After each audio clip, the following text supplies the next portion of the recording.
aqui para mais um dia do nosso evento, o Universo Fantástico em Francês, hoje com a presença da professora Rita Jover Faleiros, que nos vai contar um pouco sobre o La Passe Miroir, de Christelle Dabos, e o nome da apresentação é O Fantástico Contemporâneo em Francês na Literatura Infanto-Juvenil, La Passe Miroir, de Christelle Dabos. Obrigada, Rita. Agora, eu também gostaria de falar, agradecer a presença da professora Rita aqui. Estou vendo que alguns dos nossos palestrantes estão aqui, o professor Garcês Guirardi está aí, a professora Josilene vi que está aí também, a Via Maristela, eu não sei se tem mais alguém, mas foram os três que eu reconheci. Então, vou apresentar um pouquinho a professora, para quem não conhece, que acho que a maioria das pessoas que são da Unifesp conhece, mas a gente tem convidados que não são da Unifesp, né? Então, a professora Rita é associada, do Departamento de Letras da Universidade Federal de São Paulo, na área de língua francesa e respectivas literaturas. Ela é orientadora credenciada no programa de pós-graduação em letras da Escola de Filosofia, Letras e Ciências Humanas, da Unifesp, na linha Linguagem em Novos Contextos. Ela desenvolve pesquisa na área de ensino de leitura e do ensino da leitura literária. Bom, ela fez USP em tudo, ela foi bacharel em letras, fez mestrado, fez doutorado, e atualmente ela é responsável pela coordenadoria de desenvolvimento profissional docente, junto à pró-reitoria da graduação da Unifesp, com as atribuições de desenvolvimento de políticas e desenvolvimento docente no âmbito da graduação, pós-graduação e extensão, e também de coordenar as ações de formação do corpo docente, com vistas às respostas de ordem teórico-metodológica para adaptação no ensino remoto e emergencial. Ela diz que ela não sabe nada de ensino remoto, mas vejam que ela está trabalhando bastante lá. Então, a Malu já falou, ela fala sobre o fantástico contemporâneo em francês na literatura infanto-juvenil, La Passe Miroir, de Christelle Dabos. Rita, seja bem-vinda, a palavra é sua. Muito obrigada pela sua presença aqui. Bom, só fazer uma parte, eu estava reclamando da tecnologia e, de fato, a gente foi obrigado, né? Então, eu me sinto a própria, aquela obra do Jacques Rancière, O Mestre Ignorante, em que ele vai falar do Jacotot, que vai ensinar o que não sabe no exílio, né? Então, à frente da Coordenadoria de Desenvolvimento Docente é um pouco isso, assim, ensinar o que a gente está aprendendo ao mesmo tempo no quadro dessa emergência pandêmica, né? Bom, boa noite, é um prazer, é uma honra participar desse projeto de extensão organizado pelas professoras Ana Maria e Maria Lúcia, com a participação desses incríveis colegas, como a professora Renata, professor Filipov, professora Josilene Pinheiro Maris, que está aqui, professor José Garcês, professora Maristela, além de ser uma alegria também poder rever nossos incríveis alunos, né, de quem temos estado um pouco distantes em razão da pandemia. Então, vejo alguns ex-alunos, vejo a Stephanie lá da Alemanha, a Caroline, eu vi mais gente, muito feliz de poder revê-los, a Sabrina, eu acho que está aí também, eu vi, deve ter mais gente que eu não sei, então eu já deixo a alegria de poder falar com vocês, estar aqui com vocês, né.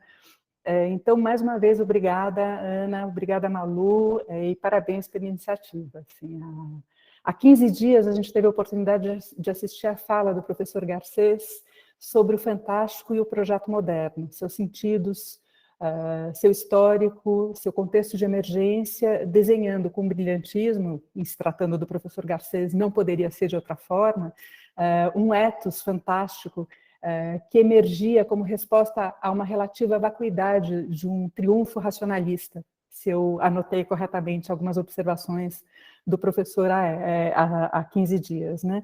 Hoje, numa perspectiva bem mais modesta, então vou abaixar um pouquinho a barra, porque o professor Garcês colocou bem alta, né? Mas eu, numa perspectiva bem modesta, proponho de a gente conversar sobre um fenômeno da literatura infanto-juvenil contemporânea francófona, e inicialmente francesa, né, porque vocês sabem, quando a gente fala em francofonia e França, há uma espécie de tácito nas políticas linguísticas francesas, em que o francófono é tudo que é de expressão francesa para além da França, né? Então, a Bélgica, Suíça, Canadá, Caribe, ainda que o Caribe seja departamento francês, mas enfim, a África, mas é um fenômeno de literatura infanto-juvenil, então, que nasce na França, e que nos leva, nesse contexto, à radicalidade da fuga de que falava o professor Garcês há 15 dias atrás, da busca pela fantasia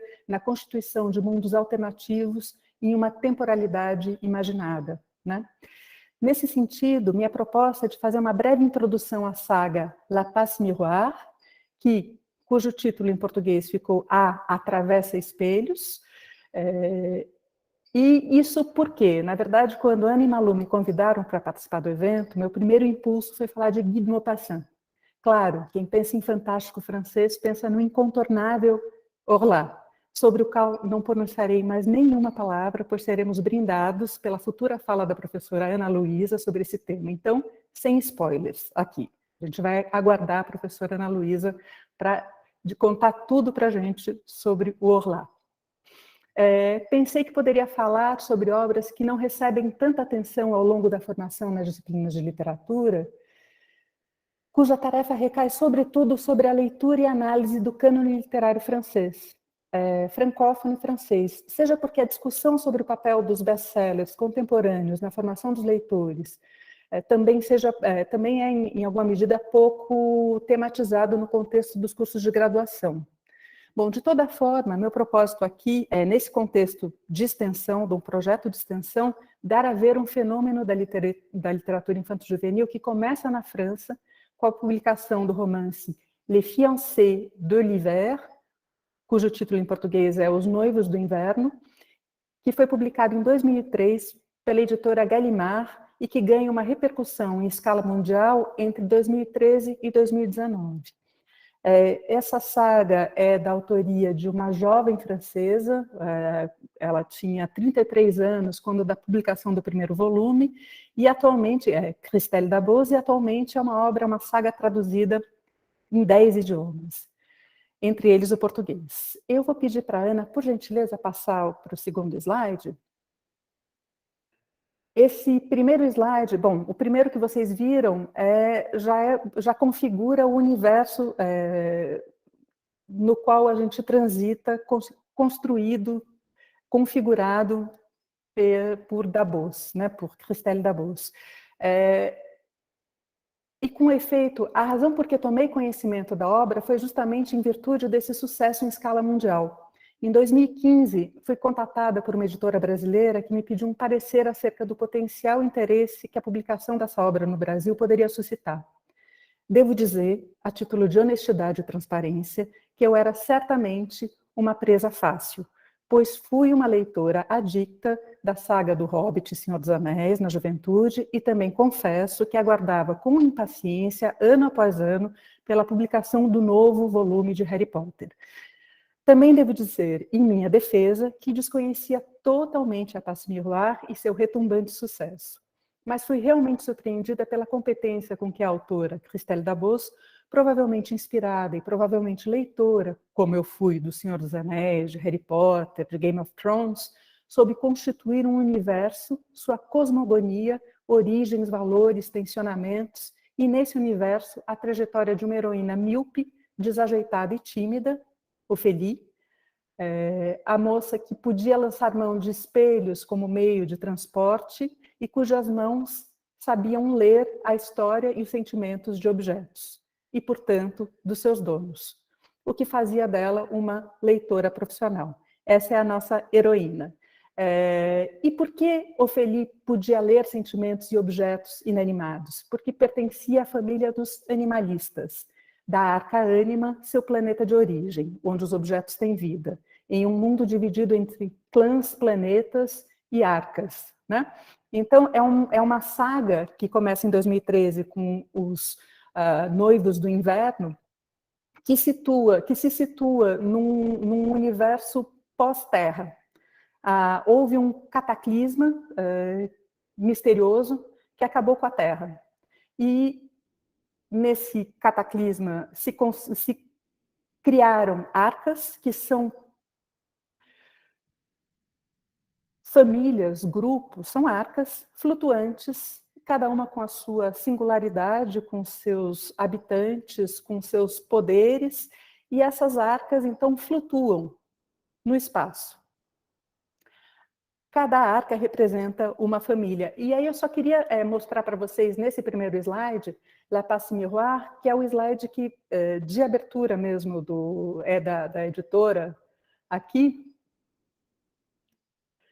Eu não consigo ler bem, mas eu gostaria de chamar a atenção para dois aspectos nesse slide. Então, esse fenômeno da Passe Miroir em 2013, que é o primeiro da saga de 4 volumes, publicado em 2013, eu gostaria de chamar a atenção de vocês para o público. Então, a gente vai chamar de literatura de jeunesse, o infanto-juvenil.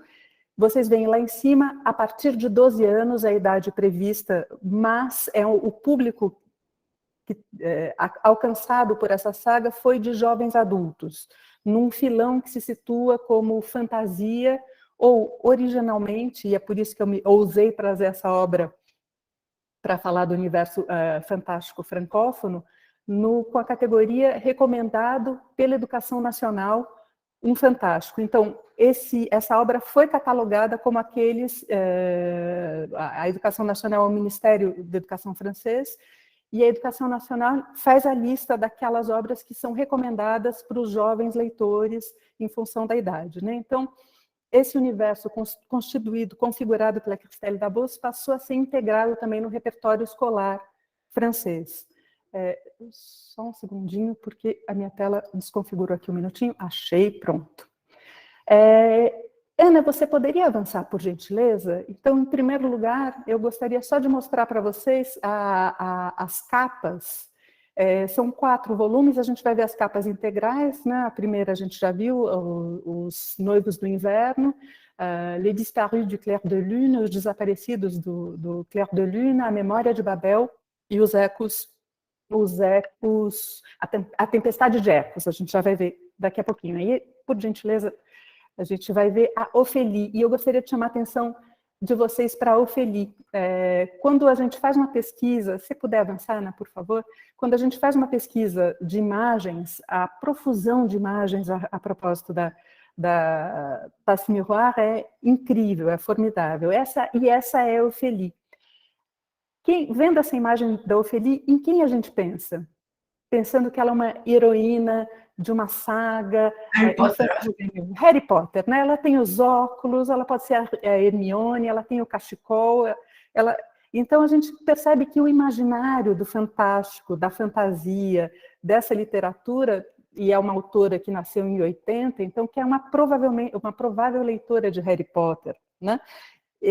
Também ela, Christelle Dabos, e aí eu ouso anunciar isso um pouquinho, eu ouso dizer isso, ela, em alguma medida, quando ela fala dela, ela, autora, ela tem muitos traços comuns com essa protagonista, com essa heroína, né? Então, que vive num mundo mais recluso, que é uma jovem tímida, míope, desajeitada, feia, com o cachecol do Dr. Who, e ela tem, vocês veem, as mãos dela estão protegidas por luvas, porque ela lê objetos.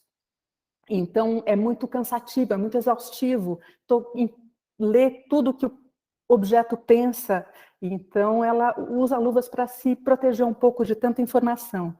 E como ela vem da Arca de Ânima, onde os objetos são animados, o cachecol dela é uma espécie de coruja de Harry Potter. O cachecol dela tem vida e reage, tem humores, prega peças, se enrola na perna dela. Então, o cachecol é quase uma personagem que acompanha o tempo todo a nossa Ophélie. Bom, no mundo em que vive Ophélie, os casamentos são arranjados. Então, veja bem, a gente está numa saga que é uma saga do futuro, pois poderia ser uma ficção científica, uma vez que é um lugar imaginado num pós-terra. Entretanto, nesse lugar, nessa arca onde vive Ophélie, nessa arca flutuante, os casamentos são arranjados entre primos. E uma jovem deve se casar a partir dos 14 anos. Mas Ophélie, desastrada e avessa a todo tipo de contato social, recusa sistematicamente os arranjos propostos por sua mãe, obstinada em casá-la. A jovem é finalmente surpreendida por um arranjo feito pelas decanas, les doyennes, grupo de mulheres que legislam em Ânima. Então, Ânima é um matriarcado cujo espírito que está na origem de toda a população da Arca é o espírito de Artemis, e aquelas que são as governantes da Arca são as decanas, as doyennes. A Ophélie caberá se casar com um desconhecido e mudar-se para o polo, terra também desconhecida e distante da aprazível Ânima, onde reina o frio, a neve e de que se sabe muito pouco. Thorn, noivo de Thorn, né? O professor Garcês está aqui para me ensinar como eu devo pronunciar isso corretamente. Thorn, noivo de Ophélie, um homem loiro, alto, rústico e contrariado pela exigência de um casamento que também lhe foi imposto, causa uma péssima impressão em Ânima, quando vai buscar sua noiva e exige que partam imediatamente para o polo, sem cumprir com os rituais de bailes e jantares previstos para as semanas de noivado em Ânima. E eu vou pedir para a Ana, por gentileza, avançar um pouquinho, avançar mais um. Isso. Então, aqui temos o casal, os heróis da saga. E é claro, gente, ainda não há filme, né? Provavelmente um filme deve vir a qualquer momento, mas enquanto isso a gente tem que se contentar, e eu acho que, inclusive, nessa vontade de materializar, em traduzir em imagem esse fenômeno literário, a quantidade de ilustrações espontâneas, que não são oficiais da Gallimard, nem são de autores oficialmente contratados para esse fim, é uma profusão incrível. Inclusive, eu encontrei castings possíveis do futuro filme, então, seleção de atores para Ophélie, para o Thorn, enfim, interessantíssimo. Então, vejam, ela vem da Arca, que é um país flutuante, com planícies, um clima temperado. Então, ela vem de um lugar que podia ser uma Europa, na França do Sul, por exemplo, um clima mediterrâneo, e o Thorn vem de uma outra Arca, que é o Polo, que são, digamos, inspirados em toda uma referencialidade eslava. O Faru, que é o espírito que reina sobre essa Arca, que é o ascendente primeiro de todos e de todas, e a gente vê claramente, né,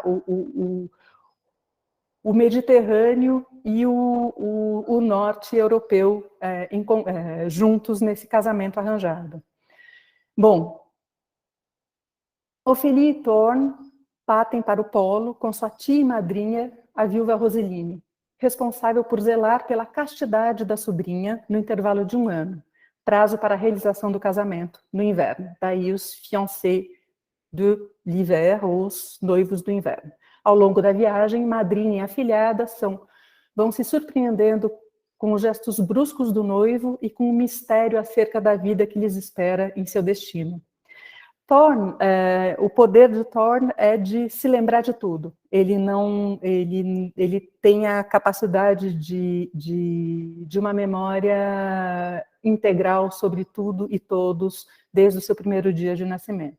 E depois que eles se casam, os poderes são transmitidos, os poderes da mulher são transmitidos ao homem. Então, isso eu vou tentar falar estou fazendo a difícil tarefa de apresentar essa saga sem oferecer muitos spoilers, né? Porque realmente aí não tem graça, né? A surpresa faz parte da leitura.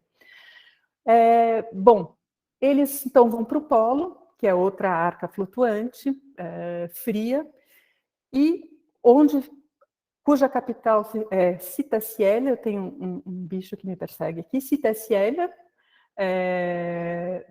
Eu acho que tem leitores e leitores atravessa espelhos pelos comentários que eu estou vendo aqui. Depois a gente vai conversar melhor sobre isso. Que legal. Cada uma dessas famílias, assim como as de Ânima, possuem um dom. A dos dragões, que é a família a qual pertence o Thorn, é uma família feroz e voluntarista, e é capaz de ferir sem contato físico e de interferir nas condições climáticas que reproduzem seu estado de espírito. Eu adorei esse poder. fantástico, né? A gente acorda triste, acorda meio amuada, o céu fica cinza, começa a chover, depois a gente recebe uma boa notícia e o céu se abre e tudo fica bonito. Bom, além dos dragões, a corte do Polo é estruturada em torno do patriarca Farouk e está dividida entre as famílias dos ilusionistas, os cronistas, os nihilistas e a Teia. Então, a esse respeito, o que é interessante dizer é uma atribuição de poderes que define, em certa medida, o perfil, o caráter das famílias e das personagens. Então, a família de que provém Ophélie é uma família que é mais afeita ao cuidado dos objetos, às questões domésticas, é mais familiar, enquanto Thorne ele está na capital e na corte. E aí você tem dragões voluntaristas que são líderes, que são chefes, né? Então, essa constituição dos poderes mágicos das personagens e do seu perfil e seu lugar social é bastante marcada ao longo da saga. A chegada da heroína, de Ophélie ao Polo, deve ser mantida em segredo, pois a realização do casamento é temido pelos demais, pelos outros núcleos familiares. E Ophélie é lançada vertiginosamente na sucessão de intrigas, complôs, assassinatos que animam a corte em Citaciel, capital do Polo. Com enorme dificuldade, a adolescente aprende um pouco que seu dom de leitora, então ela lê com as mãos, ela é liseuse, aliado ao dom de Thorne, o de se lembrar de tudo, é fundamental para que o grande livro de Farouk, esse espírito líder da Arca do Polo, possa ser lido. Tal leitura só poderá vir a se realizar quando do casamento de Ophélie e Thorne, momento em que os noivos transmitem seus dons, fazendo com que o noivo reúna as condições necessárias para a leitura do grande livro indecifrável, inclusive para Farouk, o espírito proprietário do livro.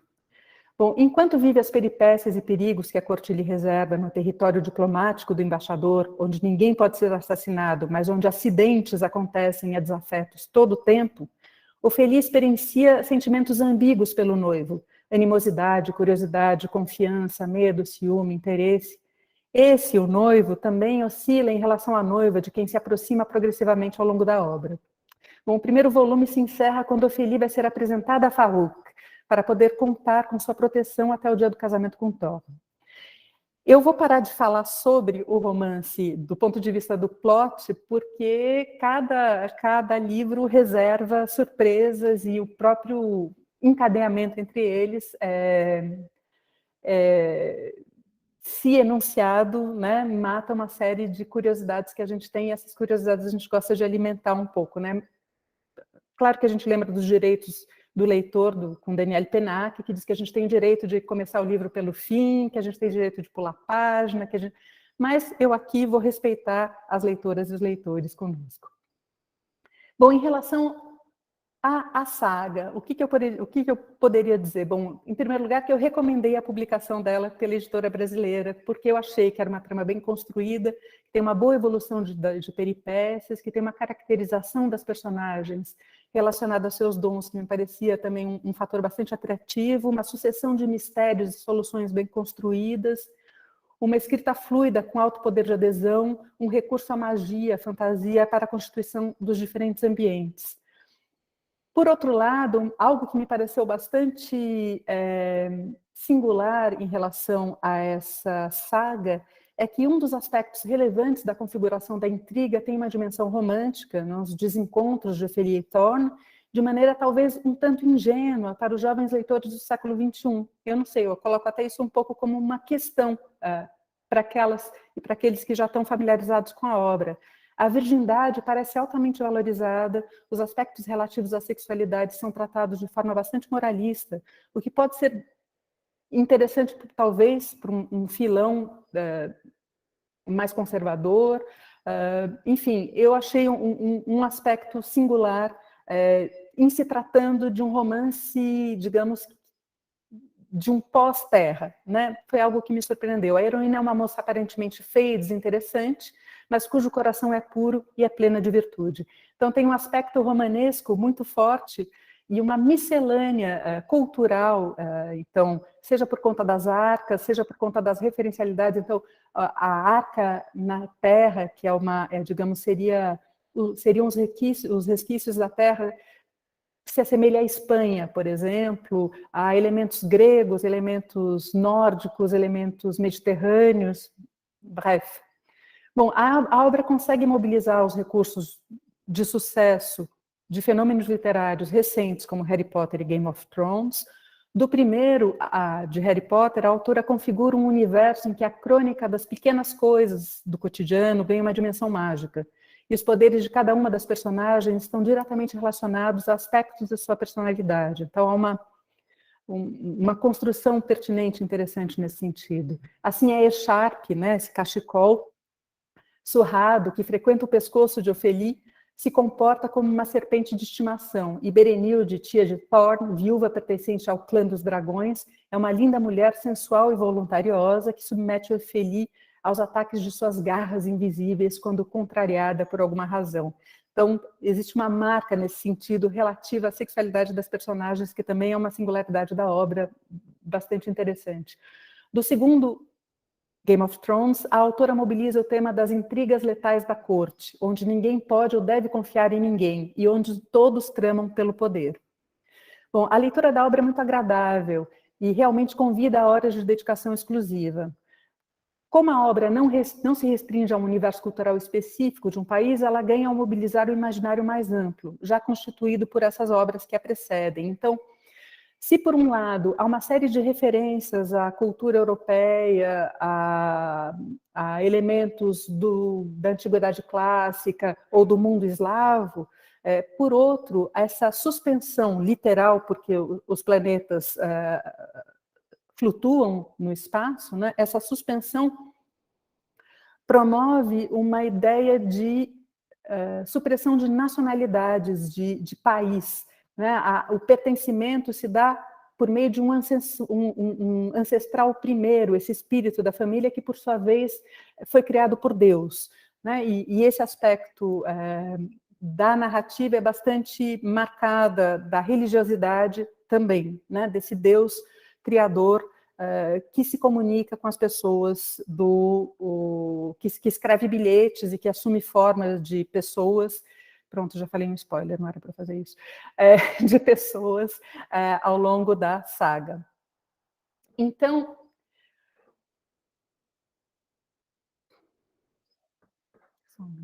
eu acho que, à época, eu recomendei, e efetivamente a obra acabou por ser traduzida e publicada. No Brasil, acho que a gente está no segundo volume, que foi publicado recentemente. E eu vou pedir para a Ana, por gentileza, avançar um pouquinho, para a gente ver.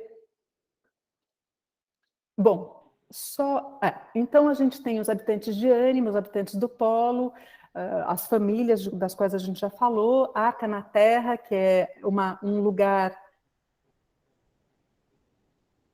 que não é passível de ser encontrado, ele flutua, mas ninguém sabe onde ele existe, e os habitantes de Babel, e Babel é o terceiro volume da saga, é uma grande biblioteca, um lugar de intelectuais, um lugar sofisticado. Então, vocês veem como o repertório da miscelânea, ele se configura nesse imaginário inventado pela Estelle Dabos. Sim, por favor, Ana, se você puder avançar. Então, aqui temos uma outra singularidade para comentar com vocês, é que toda a construção da heroína da saga não passa por uma transformação dela.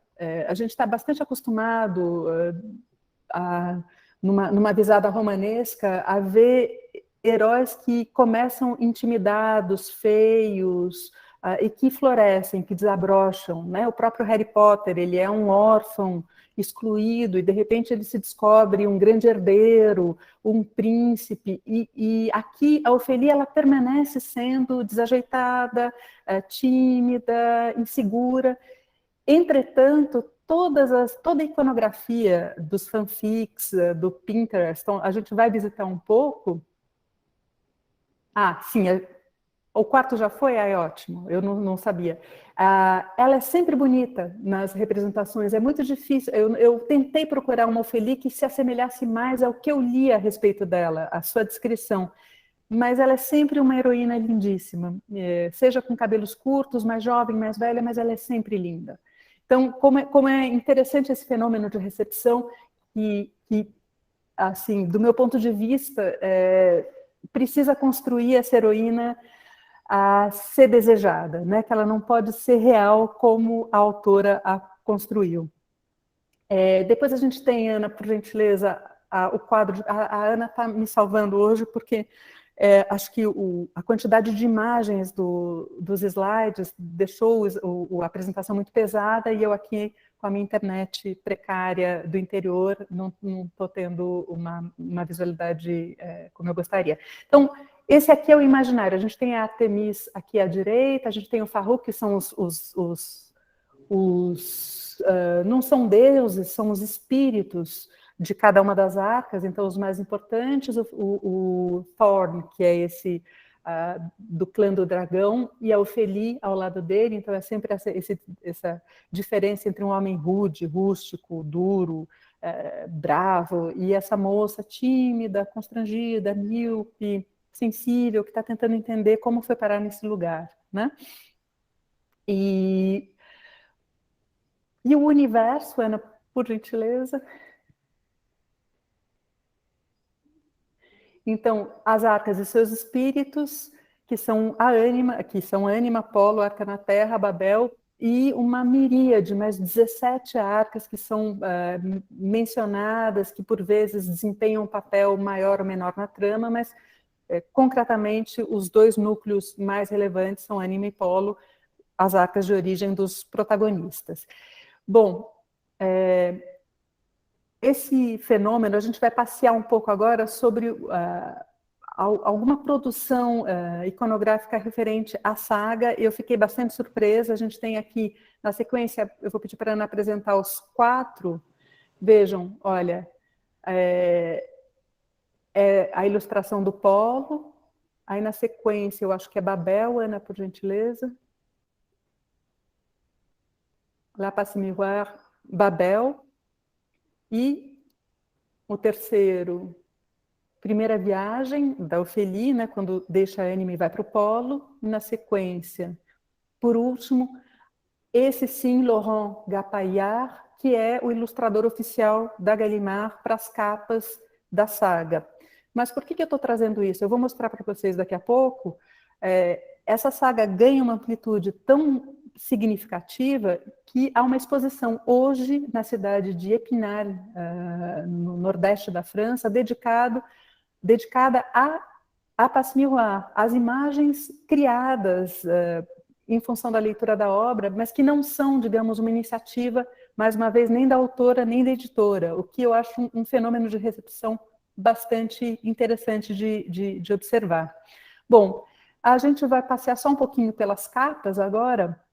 Então, o livro 1, que vocês sabem que já existe em português, agora acabei de descobrir que todos foram traduzidos, eu tinha visto só 2. Em seguida, então, o segundo livro, Os Desaparecidos de Clair de Lune, de 2015. O livro 3, que é A Memória de Babel, 2017. E o último livro, La Tempête des Échos, A Tempestade de Ecos. Eu não sei se foi traduzido por Tempestade dos Ecos ou de Ecos. Deveria ser dos Ecos aqui, né? Um outro aspecto da recepção é vocês fazendo uma pesquisa sobre os bloggers, os comentadores, né, todo esse youtubers que comentam livros, como é irregular de Ecos. Obrigada, Evelyn. Como é irregular a recepção da obra também. Os volumes variam muito, então há um grande interesse pelos dois primeiros. O terceiro perde alguma coisa e os fãs ficaram revoltados, ou muitos ficaram revoltados com o quarto, o que também é um fenômeno interessante que se assemelha ao final do Game of Thrones na TV. Então, como esse imaginário está em rede, né? a promessa dos títulos gerou uma grande expectativa e os fãs começaram, por meio das fanfictions, a criar histórias alternativas, soluções para a trama, soluções para o enredo, histórias paralelas. E isso a tal ponto que quando o quarto volume efetivamente chegou, ele desapontou uma série deles. Então, a ideia de uma escrita coletiva que se configura nessa recepção da obra. E aí eu gostaria de pedir, Ana, por gentileza, para você. E aí um exemplo disso é, por exemplo, aqui o próximo slide.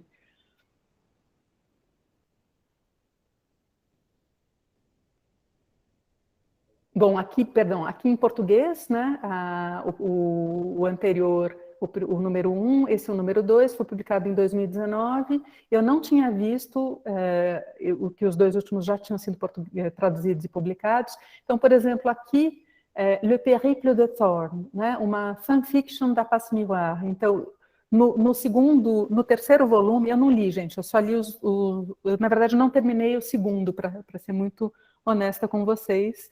Eu li o primeiro e estou lendo o segundo. Durante o terceiro, Thorn, ele desaparece, ele... Não vou falar por quê, não vou dizer por quê, e não se sabe o que acontece até ele reaparecer. Então, esse intervalo é um mistério na saga. Bom, um mistério não para quem faz fanfic. Para quem faz fanfic, a gente resolve o mistério produzindo a solução desse mistério. Então, é um outro momento, pensando, né, quando a gente começava a ler O Senhor dos Anéis, eu, por exemplo, na década de 80, na minha adolescência, isso era algo imaginável naquele momento, havia um jogo de RPG, mas assim, o desenvolvimento das fanfictions, seja do ponto de vista das ilustrações ou das histórias alternativas que se constituem a partir de um universo construído, é bastante mobilizante do ponto de vista da leitura e da coautoria. Eu acho que é um fenômeno que realmente nos interessa bastante como professores, como pesquisadores da área da leitura e dos estudos das novas linguagens, né? E o último slide, por gentileza, Ana. Aqui eu elenquei alguns sites para ilustrar isso que eu estou comentando com vocês. Então, o da Gallimard a gente já viu, depois o segundo, a exposição de Épinal Vosges, dedicada justamente à Passe Miroir, o site da Passe Miroir, a página da autora, Christelle Dabos, e alguma seleção, Ana, se você pudesse entrar só no Pinterest, por gentileza, no penúltimo, o anterior, esse, no Pinterest, esse, por gentileza. Ele não está dando o acesso? Desculpa, eu estava sem som. Espera aí que eu preciso mudar a guia. Já vou apresentar. Eu coloquei um hiperlink, vamos ver se o hiperlink é obediente. Então, mas aqui, como a gente está com uma... A Ana fez uma coisa que eu faria, né? Ela deve ter apertado um botão e caiu, o que eu faço a toda aula. Foi o que eu fiz agora há pouco. É uma armadilha impossível. Oi, Ana. Sentimos a sua falta.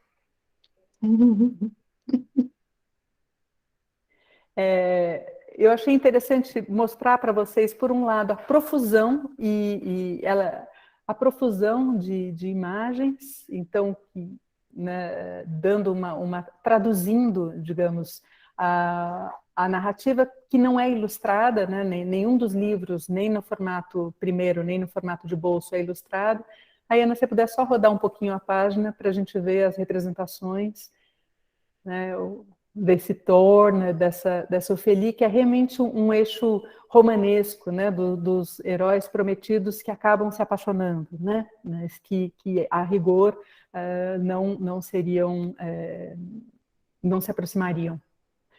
Eu acho interessante ver isso, é claro que tem propaganda no meio, mas enfim. E então, para quem se interessar, para descobrir como é que essa saga está sendo traduzida pelos leitores no mundo todo, e aí a gente não está falando das traduções propriamente, mas mais dessa apropriação, apreensão, dessa vontade de tradução. E Ana, por gentileza, o outro link, que aí eu achei interessante também, que fala de uma estética passe-miroir, ou seja, as roupas, os objetos. Posso parar esse? Por gentileza, pode parar esse, por favor, e entrar no próximo, e aí eu não te atormento mais, é o último. Qual é o que você quer que é o último, é o último link do último slide. Bom, vou pôr.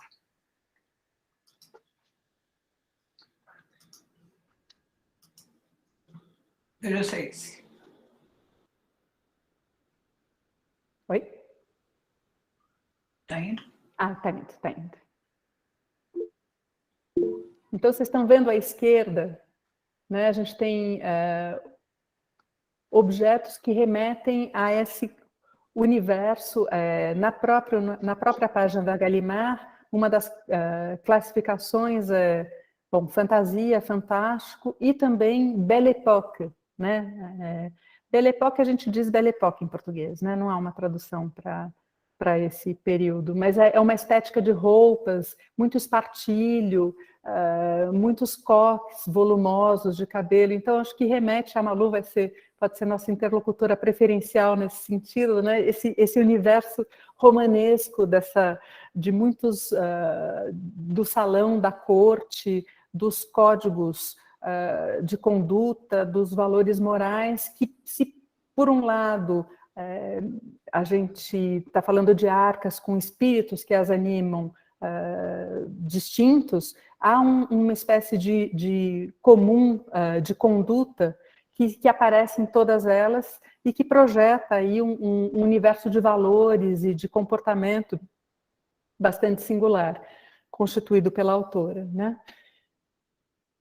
Então, o objetivo aqui era realmente chamar atenção para um fenômeno literário de língua francesa, que não é propriamente francês, no sentido de que não se constitui como uma narrativa que se passe na França com elementos franceses, mas, evidentemente, a gente está falando de uma autora escolarizada, adulta na França, que mobiliza esses saberes e que, de alguma maneira, aparecem ao longo da saga.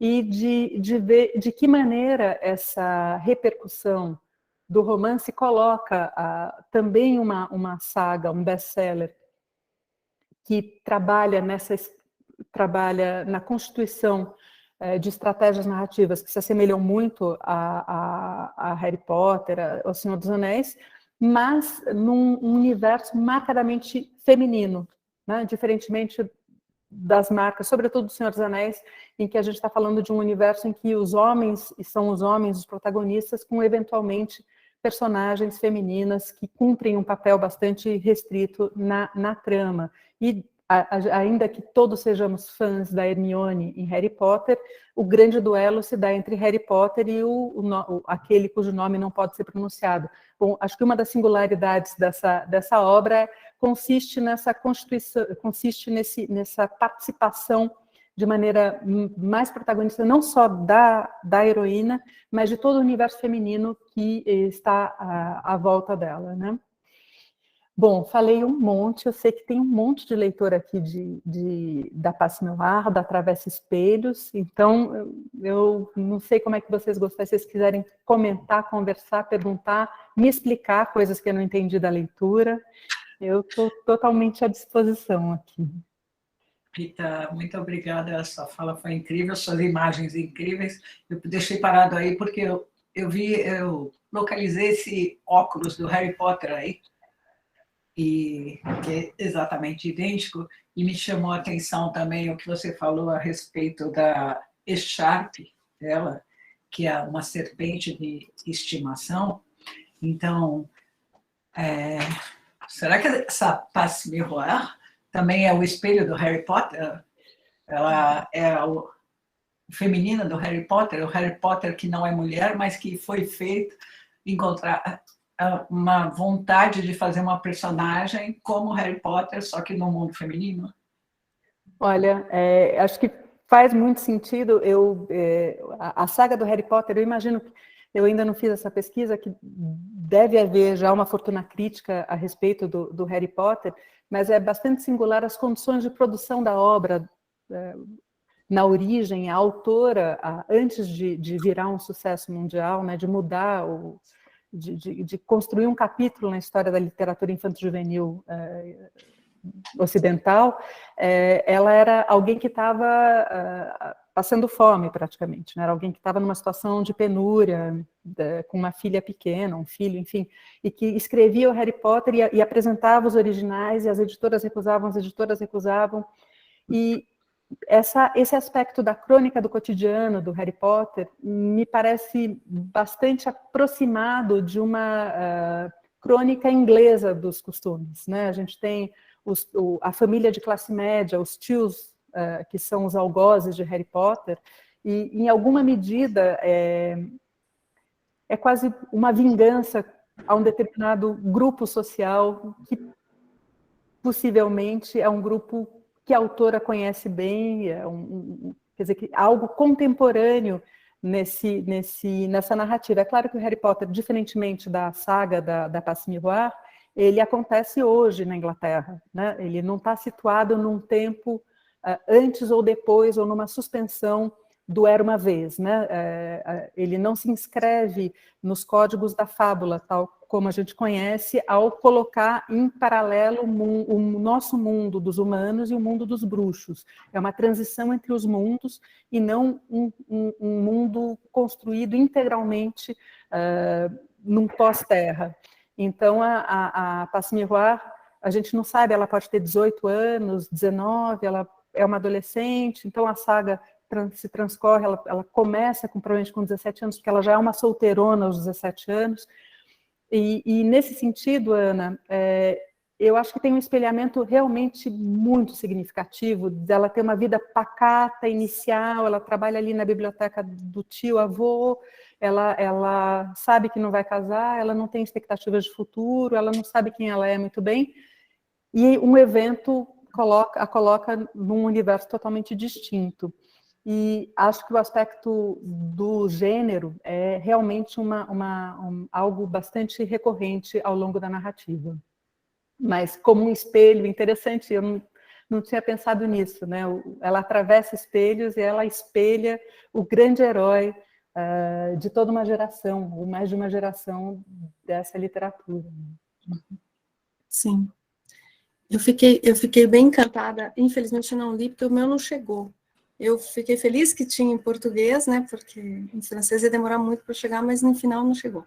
O que me chamou muita atenção na sua fala, Rita, foi, primeiro, uma coisa que é muito recorrente e que eu vejo em vários lugares, quando a gente está falando dentro da academia, né? Porque infelizmente ou felizmente estamos dentro da academia, que a gente, sempre que vai tratar de um best-seller, a gente se desculpa por ler, né? Então, a gente sempre faz isso. Eu que trabalho com Alexandre Dumas, então, eu estou o tempo todo me desculpando, olha, desculpa, mas eu leio folhetim, eu assisto novela, né? Então, é uma coisa muito engraçada, como ainda, depois de tantos anos, a gente ainda tem essa questão, né? Não parece que existem obras a serem discutidas e obras a não serem discutidas.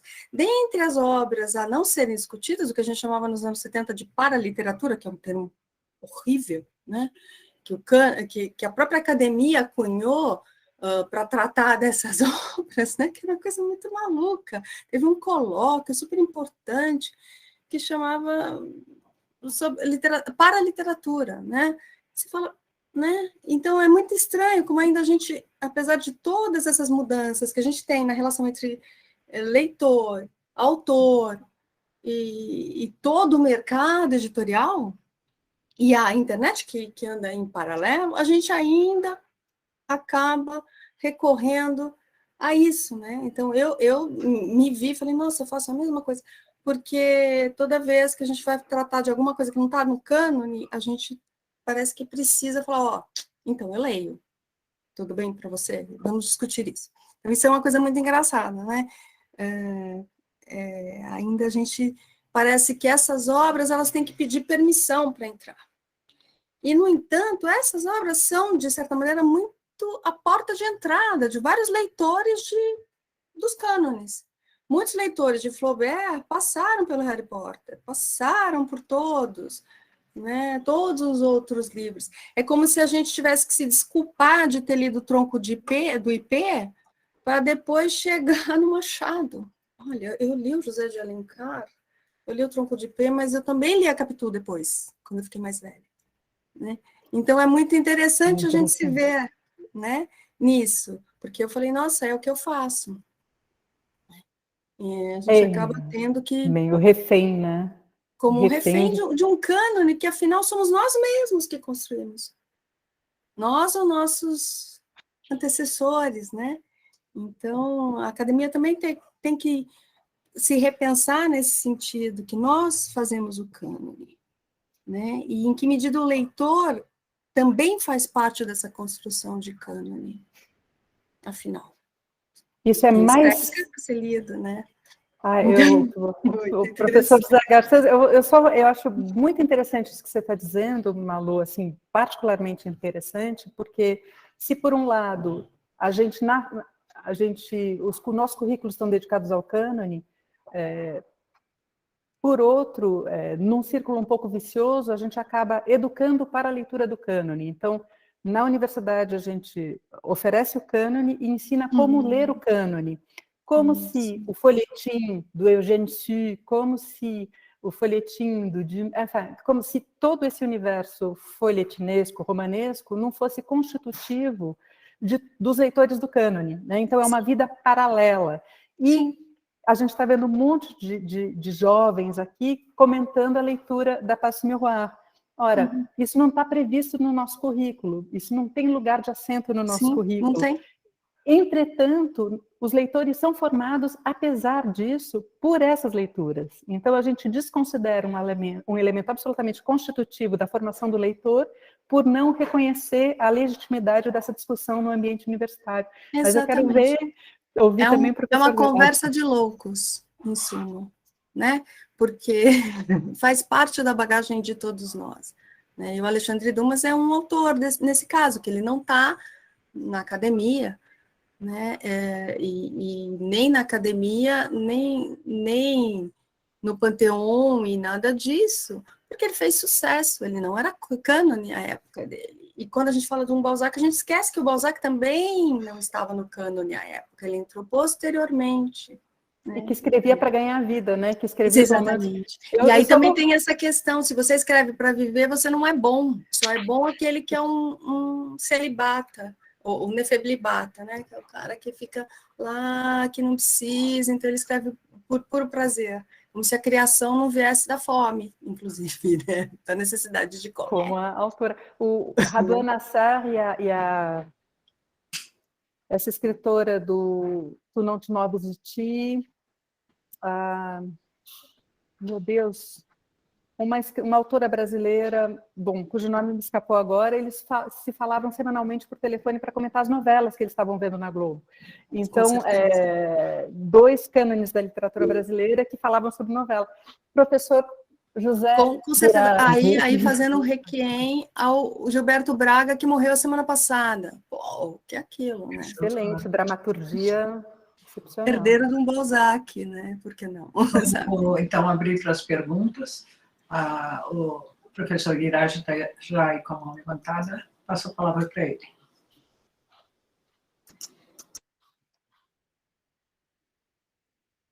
Professor, o áudio. Muito obrigado. Se tiver algum aluno inscrito, para mim tem prioridade.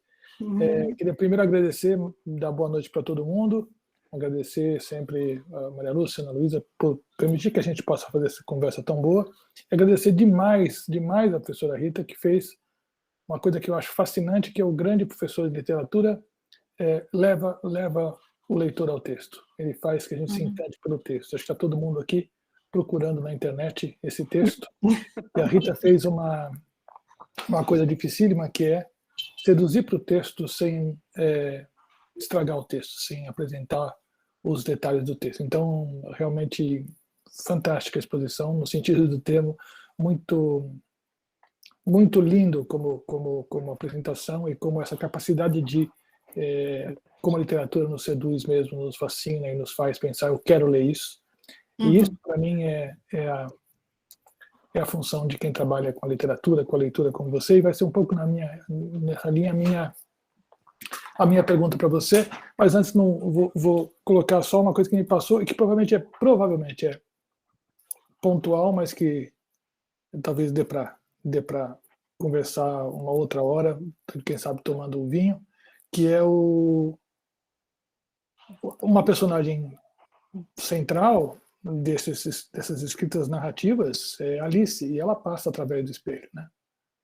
Então, nós temos uma ligação de uma menina, Alice, muito nova, que passa através do espelho, que conversa com os personagens, mas eu acredito que a narrativa da Alice, embora esteja esse ponto que é legalzinho, falar, olha, tem esse ponto, mas eu não sei até que ponto é sistêmico isso aqui, até acho que não.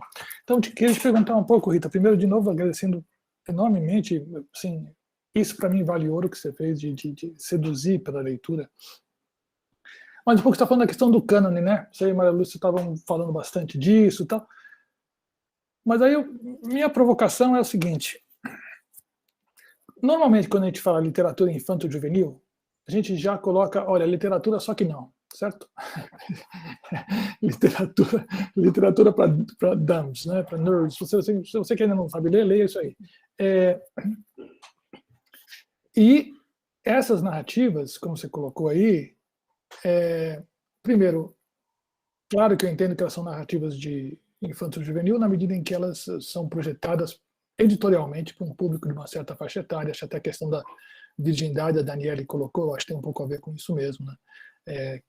Talvez um certo público. Mas aí eu fico pensando, você mencionou ao longo da fala que os leitores ficaram frustrados, certo? Com o terceiro frustrados com o terceiro e raivosos com o quarto, você entende bem o que você colocou, tá certo? E resolveram escrever eles mesmos. Isso me chama atenção para talvez essa literatura esteja nos apontando já para uma nova forma de funcionamento do texto literário entre texto, receptor e autor, né? E eu fico pensando, será que a gente não ensina as pessoas a lerem textos infanto-juvenis exatamente como a gente ensina a ler textos canônicos, e depois a gente se surpreende que eles deixem para trás os textos infantos juvenis na medida em que eles não se adequam plenamente aos textos canônicos? Ou seja, acho que tem duas coisas aqui. Será que nós só temos uma moldura de leitura que aplicamos a toda a literatura e essa moldura é a canônica? De que maneira você acha que esses livros, uma saga como essa, você é uma leitura super sofisticada, você leu os clássicos e você se fascina por isso, né? E eu também me fascino por esse tipo de texto. Será que nós temos um ensino da literatura que, conquanto o ensino da forma de literatura, que conquanto critique a posição dos textos canônicos, é ele também canônico na medida em que os implícitos da boa leitura são calcados naquilo que nós fomos treinados a fazer? Ou seja, será que ele não precisa de uma outra teoria da leitura, da literatura a partir disso aí? E mais uma vez, valeu, Rita, agora estou procurando aqui na internet esse treco aí. Bom, professor Garcês, de uma generosidade em todos os sentidos, então ele sempre faz a gente achar a pessoa mais importante e interessante, ele de uma generosidade, agradeço muito, mas é sempre uma honra ouvi-lo falar, e acho que a provocação ela é absolutamente contemporânea e necessária. Por quê? Porque os estudos na área da leitura, sobretudo algumas pesquisas às quais eu tive acesso de teses defendidas recentemente sobre o perfil de leitores do ensino médio, por exemplo. Então, eu vou falar de duas pesquisas bastante distintas. Uma pesquisa que é a Retratos da Leitura, organizado pelo Instituto ProLivro, que tem uma série histórica que se inicia, se eu não me engano, em 2004, e cuja última edição foi de 2015. Retratos da Leitura no Brasil é uma pesquisa quantitativa realizada em todo o território nacional, que tenta entender quem lê, o que lê e quanto lê, como lê. E os números são sempre bastante tristes, né?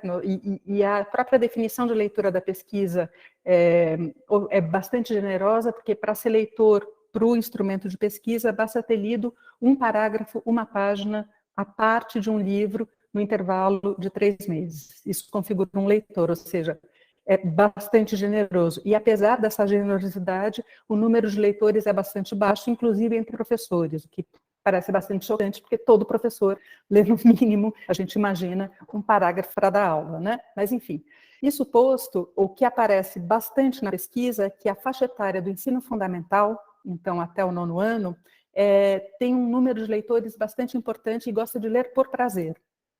À medida que esse jovem cresce e entra no ensino médio, os números despencam radicalmente e estão diretamente relacionados ao que se lê no ensino médio, ou melhor, ao que não se lê no ensino médio. Que esse fenômeno de ensino de história da literatura tira do currículo a possibilidade de um leitor de fruição, de uma leitura de entretenimento, de um ler porque é bom, porque eu gosto, porque me dá prazer, de ler nas minhas horas vagas, como diz a Malu, desse prazer pelo folhetim, pela narrativa que nos configura, que nos constitui, por essa fabulação que é um direito humano, né? Como diria o nosso professor Antônio Cândido. Então,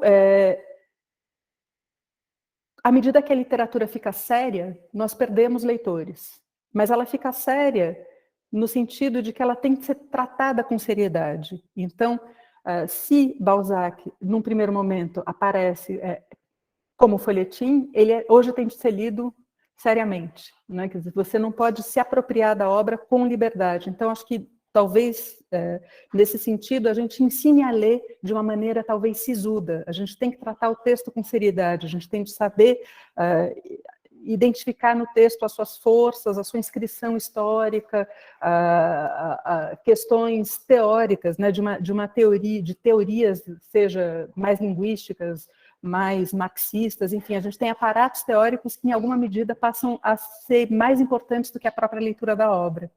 Ora, a gente quer formar leitores, né, e parece que isso em detrimento de uma leitura que se constitua como uma atividade prazerosa.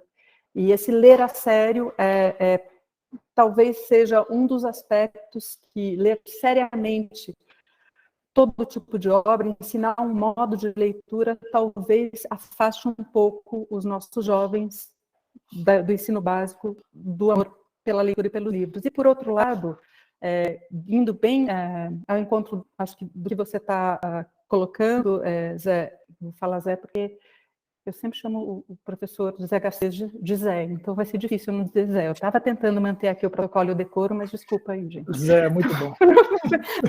Professor Zé, professor Garcês,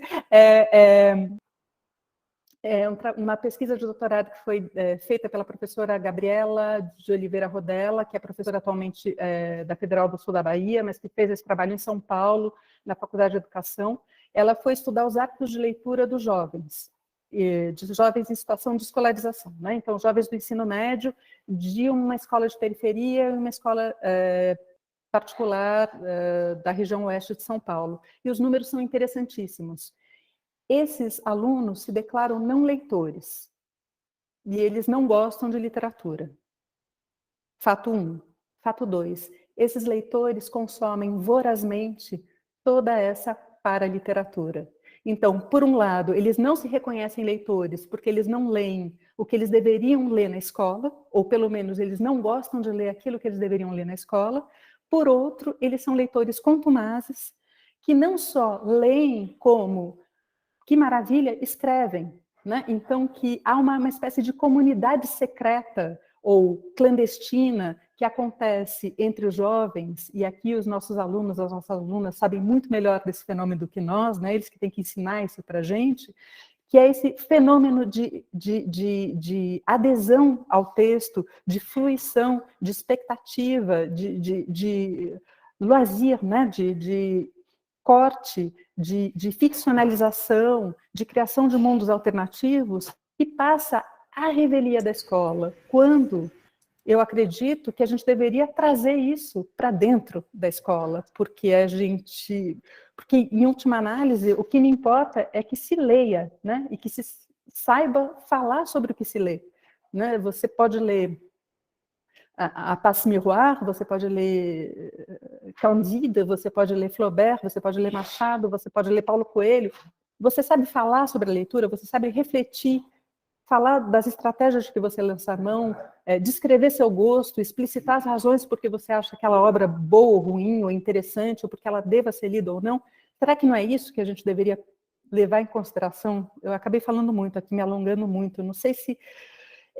Em relação ao aparato teórico, eu há bastante tempo advogo por uma construção teórica que se produz a partir de leituras concretas, de leitores não especialistas. E, nesse sentido, a gente tem uma espécie de patinho feio da teoria literária, que é uma norte-americana chamada Louise Rosenblatt, que, se por um lado é um patinho feio da teoria literária, porque ela, digamos, é uma das primeiras autoras do Reader's Response, professor, tá certo? Response? Obrigada.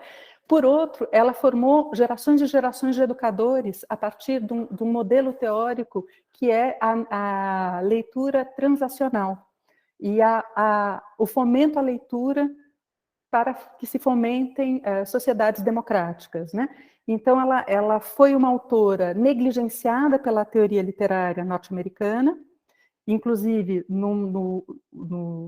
essa primeira obra dela é de 32, então uma mulher interessantíssima, uma mulher que foi espiã dos Estados Unidos na Segunda Guerra Mundial, quando fazia seu doutorado na França, e que fez uma teoria do efeito da leitura, e que entendia que a gente devia configurar uma construção teórica a partir disso, e acaba sendo uma grande educadora norte-americana, quer dizer, volta para os Estados Unidos, é uma grande educadora, então é uma pessoa que teve 1000 vidas, e cuja obra foi reeditada até 95. Então ela teve cerca de 8 edições, de 30 a 95. E na última edição, o Wayne Booth faz esse meia-culpa. Nós negligenciamos essa teórica porque nós entendemos que ela se circunscrevia só e somente ao universo do ensino. E também essa é outra questão que se coloca para a gente, parece que o que diz respeito à teoria literária não pode estar articulado ao ensino, né, que são universos paralelos que não se cruzam. Eu não sei se eu respondi, eu acho que essa é mais uma questão para a gente continuar conversando muito do que propriamente responder, né, acho, pela força da provocação. Rita, muito obrigado. Fantástico, tem muita coisa para conversar e o meu tabasco acho que corroborando o que você está dizendo, vejo o prestígio que tem na faculdade os departamentos, os cursos de literatura, e o prestígio relativamente muito menor que tem os cursos de leitura. Isso deveria nos fazer pensar, né? Sim. Muito obrigado. Eu que agradeço. A Yasmin parece que levantou a mão. Levantei, vocês conseguem me ouvir bem? Sim. Obrigada. Eu só queria fazer um comentário, porque eu li os livros, né? Estou lendo o último agora. E aí, conforme a palavra do professor Girardi na aula passada, me veio isso em mente, né? Ele falou um pouco sobre o desencantamento do mundo, né? E como as pessoas queriam racionalizar tudo e tudo mais. E vendo essa obra agora como um fantástico, assim, estudando um pouco mais sobre isso, me fez pensar que nessa escritura é o contrário. Ela quer explicar o encantamento do mundo, porque ela conta na história, né, que, inclusive, são arcas, e o mundo é dividido e tudo mais em pedaços de terras flutuantes, né, como a professora Rita falou. E aí, na arca de Anima, né, inclusive ficam restos do que eles chamam de antigo mundo, que era o mundo completo em si, né. Então é muito interessante que esses objetos são escassos e que eles contam uma história de guerras e tudo mais que foi do que eles têm lembrança até o final, né? Assim, que é só do que eles têm lembrança. E aí ele falando sobre o desencantamento do mundo, me veio como ela quer mostrar esse encantamento colocar o encantamento por meio da razão. Assim, então ela explica que aquele mundo que era junto, que era um planeta em si, constituía uma memória de que não existe mais, e aquilo é um antigo mundo onde as pessoas agora vivem separadas, né? E que cada parte de terra é uma cultura que condiz com o antigo mundo. E eles não sabem disso. Então é muito interessante como isso é formado. E ela é muito crítica nisso, né? Os pedaços de terra, eles têm uma cultura, têm uma linguagem, e é muito interessante ver como ela trabalha esse ponto, assim, de colocar uma razão naquilo, mesmo que a gente não saiba. Então, vendo isso, é muito legal ver esse fantástico dessa forma. O professor citou também, né, na aula passada, que os contos fantásticos começaram a tomar um tom mais psicológico, né? Então, era o médico, era o monstro, era tudo mais, e eu vi que ela mostra um pouco disso de uma forma mais suave nos livros dela agora. Só um minuto, gente, por favor. Intercorrências. Meu irmão brigando. Então, eu vi que ela mostra esse tom mais psicológico, né? Em personagens que não são de um romance propriamente dito. São personagens mais reais mesmo. A Ofelia é uma personagem mais real, né? Ela conta como se fosse com características diferentes mesmo. Não é uma personagem perfeita, né? Uma heroína perfeita. Não, ela tem suas particularidades, né? Que inclusive ela considera inferior, assim, mas que as fazem grande. Então eu acho muito interessante. O Thor também não é um príncipe encantado, um mocinho, né? Ele é uma pessoa rude, é um homem rude, assim. Então, a todos os personagens é atribuída uma característica real, psicológica mesmo, né? Não é tão... não é de um romance mesmo, não é algo tão característico assim, né? Que a gente vê em contos de fadas ou romances, né? Então, acho isso interessante como o Fantástico foi mudando, né? Mas ele mantém ainda algumas características que é para poder trazer o público para perto. E quando você estuda mais assim, de perto, e começa a analisar, você começa a ver essas particularidades. Então, achei muito legal, achei muito interessante, como ela colocou um pouco dessa loucura da razão num fantástico, num encantamento, né? Ela fez esse limiar, então achei muito legal. Faz um paralelo muito boa a aula da professora Rita e do professor Girardi, mostrando a razão e o fantástico em si mesmo, e essas duas coisas unidas. Então, muito obrigada. As duas palestras, foi muito legal, foi muito lindo, assim, eu amei muito, e eu acho que tem muitas coisas a serem debatidas por causa disso, né, eu achei, assim, realmente genial, muito obrigada mesmo. Yasmin arrasou. Puxa. E sem bonito, contar Yasmin, que a personagem principal é uma leitora, né? E a leitura se dá pelo tátil, além de tudo.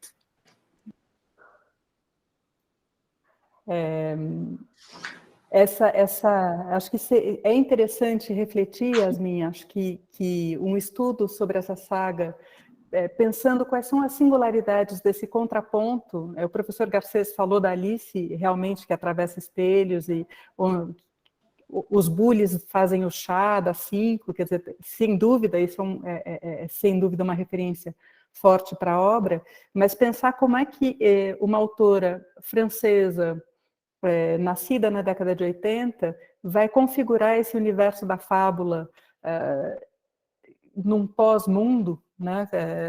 E quais são, digamos, de que maneira e o que é contemporâneo a essa autora e que que nos são referências tangíveis, de que maneira isso singulariza essa saga em oposição, por exemplo, à produção do Tolkien, que é se eu não me engano, do começo do século XX, do Entre Guerras, ou, né, e de um mundo bastante diferente do mundo que a gente conhece hoje, em alguns aspectos, e a saga do Harry Potter, pensando em grandes sagas que atingiram, né, um público desse tamanho, como Game of Thrones também, em que medida esse universo mais composto por mulheres protagonistas e com uma construção com referências de uma escolarização francesa, ele se contrapõe, por exemplo, à narrativa de Harry Potter. se contrapõem, não se contrapõem, em que maneira eles se comunicam, né? E como essa evolução da fantasia se dá nesse intervalo de 20 anos, por exemplo. Né? Mas muito interessante te ouvir, muito bom te ouvir, Yasmin, muito obrigada. Alguém tem mais alguma pergunta? Algum comentário? A gente tem tempo para mais uma. Stephanie. Eu queria só fazer um comentário, seguindo o que já todo mundo meio que falou, mas o que o professor José falou em relação à leitura, como a Rita instigou essa leitura, eu não conhecia essa série esse universo todo, e eu estou lendo agora o primeiro livro, e assim, é simplesmente fascinante como a gente começa, como leitor, né, digamos que desse mundo todo. Sou leitora de Harry Potter, sou leitora de Tolkien, sou leitora, enfim, da lista toda. Então, eu acho muito lindo como a gente faz essas relações todas, né? Mesmo coisas assim que a gente não sabe, não tem muita certeza, que nem o espelho da Alice. Quando eu li o espelho, que ela viaja pelo espelho logo no começo do livro, na hora me veio, né, a ideia da Alice, e eu acho legal sem muita teoria, né, a gente só vai fazendo as conexões todas, eu acho isso muito, muito bacana como leitora, né, então é mais um comentário, e a Yasmin também falou uma coisa muito bacana de ligar, né, o que a gente teve na semana retrasada com o que a gente teve hoje e todo esse universo do fantástico, que o que acontece muito bacana a gente falou no outro encontro sobre essa coisa de o que que o fantástico brinca com essa coisa do que é algo familiar, mas na verdade não é familiar, né? Então acho muito legal como a Cristela, ela traz essa coisa, por exemplo, do cachecol. O cachecol para a gente é um cachecol, todo mundo sabe o que é um cachecol, não é nada inventado, mas de repente ele começa a ter reações no meio do livro, né? Ele começa. Eu estou lendo no francês e eu tive até que ler de novo para ver se era isso mesmo, né? Tipo, o cachecol ele realmente está interagindo, né? Então, eu acho muito bacana essas surpresas que vão surgindo na leitura, né? De algo que, ao mesmo tempo, por mais que tenham arcas flutuando e por mais que ela leia objetos e tudo mais, por mais que tenha tudo isso, eu acho legal essas surpresas de algo que parece muito normal e de repente a gente percebe que enfim, é algo, né, alguma coisa que foge, né? Então, acho isso, enfim, é fascinante. É só mesmo um comentário. E acho que a gente fica esperando por isso, né, Stephanie? Obrigada pelo comentário. Acho que como leitores, a gente quer esse maravilhamento, né? Esse susto que a gente pode levar. E falando do ponto de vista técnico, é o momento de metacognição também, quando a gente para falar, né? Quando você explicita isso e diz, nossa, será que eu li isso corretamente? O cachecol está falando? Porque no nosso pacto de leitura, por mais que a gente esteja na ficção, cachecóis não falam. Então a gente tem que se preparar a partir daí, o cachecol fala, então o que mais pode acontecer? O bully pode brigar comigo, o livro pode se fechar no meu nariz. E aí, nesse sentido, o leitor tem que fazer um trabalho de voltar atrás e refletir sobre o seu processo de construção de sentido. Ora, se isso não é formação para leitura, o que é isso? Né? Se ao fazer isso, você reflete, Stephanie, nas suas estratégias de leitura. Isso é eminentemente pedagógico, né? Isso é da ordem da aprendizagem. Então, a gente vê nesse sentido como uma leitura desse tipo, que exige um leitor participativo, né? Um leitor que esteja efetivamente interagindo, reflita sobre o seu processo de leitura. É o que eu mais ambiciono e desejo como professora. O que eu quero saber é isso. Você reflete sobre o seu processo de leitura? Eu acho que a gente pode formar leitores assim. Claro que especialistas teóricos, a literatura, isso é um universo todo constituído. Eu estou falando como professora que pensa nessa formação leitora, né?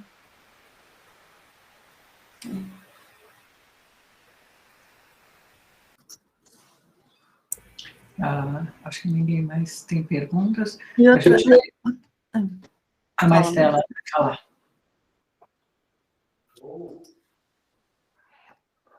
Maristela?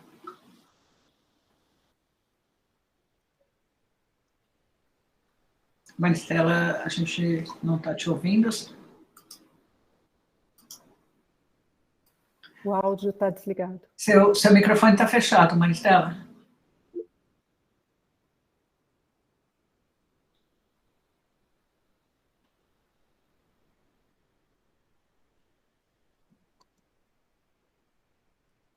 Essa é a frase do ano, né? O seu áudio, seu microfone está desligado, é a frase do ano, ou esse ano de 2 anos. É isso mesmo. A gente esquece e fica com o microfone. Não está conseguindo ligar. Você não quer escrever, Maristela, aí no chat? Eu confesso que quando eu comecei a ler o romance, eu não tinha a menor ideia do que eu estava lendo, porque eu não tinha chegado, e eu fui me surpreendendo, acho que o susto que a Stephanie levou, eu fui me surpreendendo a cada página, falando, nossa, mas isso é uma arca, nossa, mas a Sharp, ela fica brava, nossa, mas ele se lembra de tudo mesmo. Aí eu pensei no Borges, pensei no qual é aquela personagem que o Funes, que é aquela pessoa que se lembra de absolutamente tudo, né? Que é a maldição do Thorne, que não pode, que não se esquece de nada. E, graças a Deus a gente se esquece, senão a gente continuaria morrendo de vergonha de todas as gafes que a gente cometeu, né? O esquecimento é uma bênção, né? É uma e bênção. ele é fadado a lembrar tudo até o final da vida. Eu não gostaria de ter essa sina, de ter de lembrar de tudo. Já pensou? Maristela. Aí a Maristela escreveu, então, alguma obra na literatura de língua francesa que se aproxime da Passe Miroir? Olha, eu confesso que para mim a Passe Miroir foi o exemplar dessa literatura de infanto-juvenil com todo o peso bem observado pelo professor Garcês a respeito da paraliteratura que isso encerra ou da diminuição, né? E quem vai diminuir Alice, por exemplo, né? Quem vai dizer que aquilo não é que é uma literatura para criança, Alice ou enfim Alice no País das Maravilhas, mas Maristela, eu não conheço esse filão de uma maneira tão desenvolvida quanto essa saga, né? Se houver, eu acho que é um pouco incipiente. O grande fenômeno literário de língua francesa na área é a Christelle Labos, é a Passe Miroir. Deve haver outros, mas eu realmente não conheço.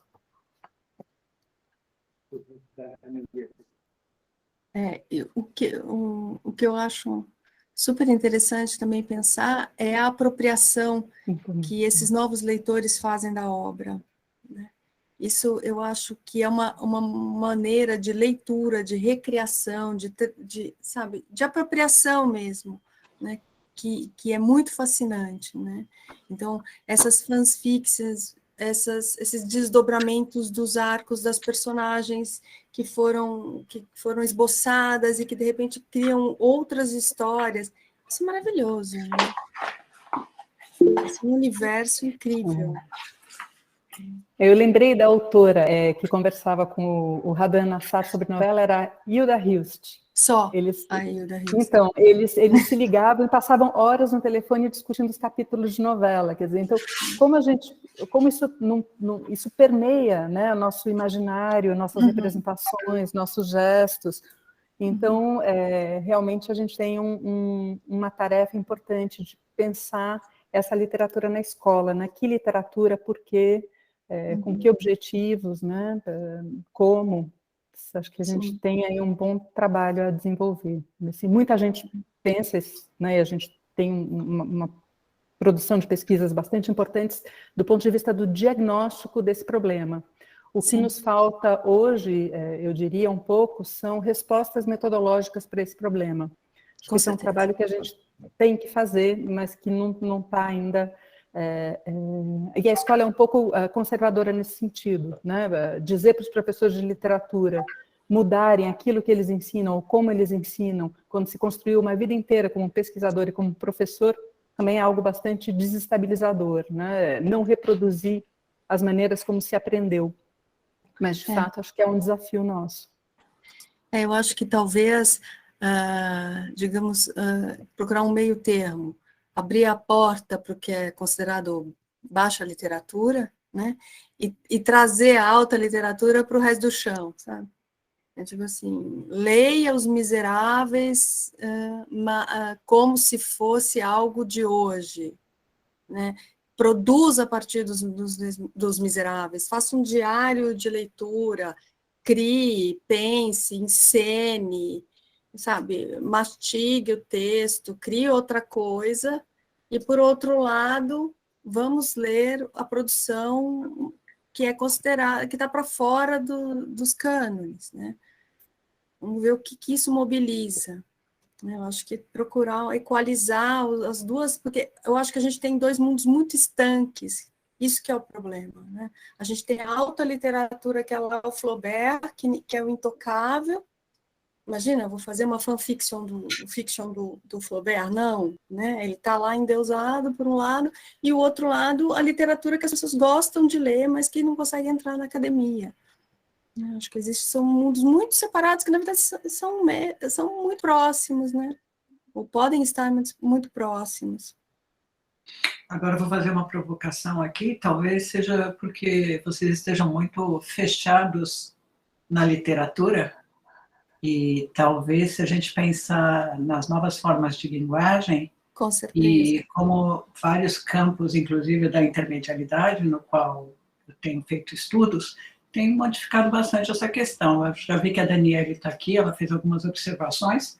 A Daniele está na academia estudando a versão em mangá dos Miseráveis. Sim, sim. Está estudando como que os Miseráveis conseguem ressignificar as passagens de uma literatura super consagrada. Então, acho que a área de literatura fecha um pouco isso. Eu acho que outras áreas estão levando para a academia novas formas de se ver o que é literatura.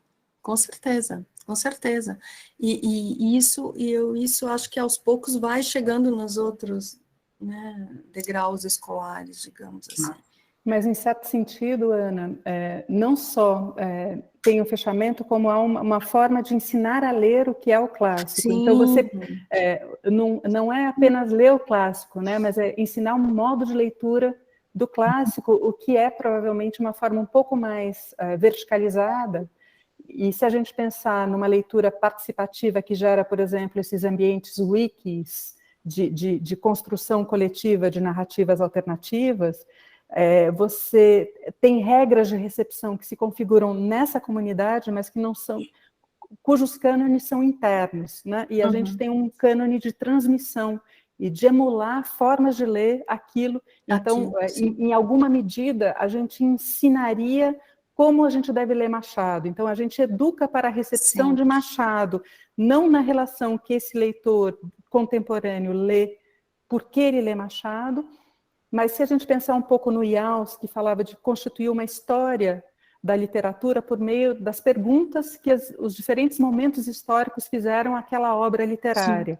Então, a questão talvez não passe tão somente pelo cânone, mas pela uma domesticação do leitor, que deve ler aquela obra pelas razões certas, desconsiderando a atualidade que aquela obra pode representar. Por que leríamos Shakespeare hoje? Por que o professor Garcia vai dizer para a gente? Claro. A Malu vai dizer por que a gente vai ler Dimas hoje? Né? O que a nossa sociedade pergunta para esse caminho literário? Né? Eu acho que passar pela recepção, ouvir o leitor.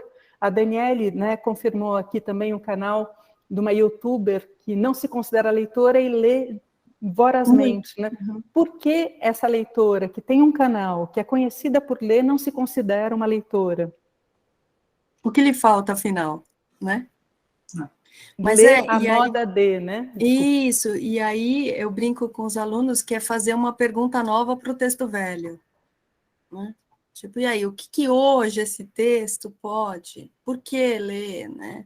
E há uma segregação que a gente vê, e o folhetim sofre muito na época e atualmente em relação a isso, que é o suporte.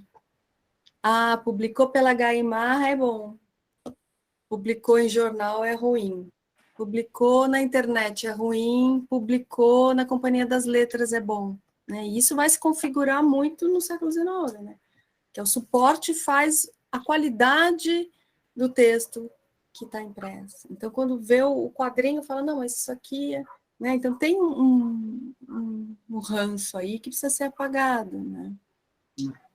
Bom, gente, a conversa está ótima, mas eu sei que tem várias pessoas que precisam ou ir para a aula, alguns já saíram pedindo desculpa que estão indo para a aula ou trabalhar, e a gente não quer ultrapassar muito o tempo. A gente ficaria aqui a noite inteira falando sobre isso, a conversa está muito gostosa, mas a gente agradece muito a presença da professora Rita aqui, falando da Tassi Roar, foi muito, muito legal. Eu que sou uma leitora de Harry Potter, a cada livro que saía, eu comprava e lia com a minha filha, já fiquei com muita vontade de ler. Acho que eu já decorei todos os Harry Potter. Então, Rita, a gente agradece muito, agradece a presença também dos professores que estão compondo esse ciclo de palestras. Parabéns, Rita, foi ótimo. E, pessoal, a gente se vê daqui 15 dias, aí a professora Maria Lúcia que vai falar com a gente de Fantástico, né? Boa noite a todos e muito obrigada pela presença. Bom, agradeço demais. Muito obrigada. Obrigada a todos. Até a próxima. E obrigada pelos comentários, pelas perguntas.